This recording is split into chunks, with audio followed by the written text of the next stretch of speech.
আজ আমরা জানব ব্রাহ্মা মুরগি সম্পর্কে, যাকে বলা হয় মুরগির রাজা।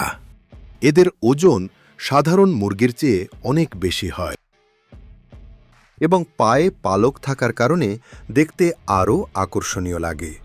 এই মুরগির স্বভাব খুবই শান্ত, সহজে অন্য মুরগির সাথে মিশে যায়, তাই নতুন খামারিদের জন্য এটি একটি ভালো পছন্দ।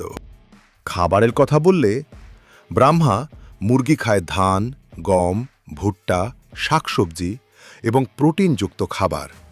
সঠিক খাবার দিলে এরা দ্রুত বৃদ্ধি পায়। এখন আসি আবহাওয়ার কথায়। ব্রাহ্মা মুরগি ঠান্ডা আবহাওয়ায় ভালো থাকে, তবে অতিরিক্ত গরমে এদের একটু কষ্ট হয়, তাই গরমের সময় ছায়াযুক্ত জায়গা রাখা জরুরি।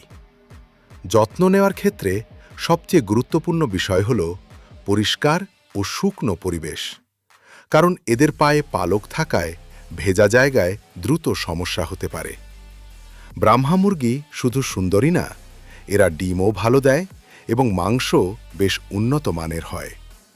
তাই আপনি যদি এমন একটি মুরগি চান যেটা দেখতে সুন্দর, স্বভাব শান্ত এবং পালন করা সহজ, তাহলে ব্রাহ্মা মুরগি হতে পারে আপনার জন্য সেরা পছন্দ।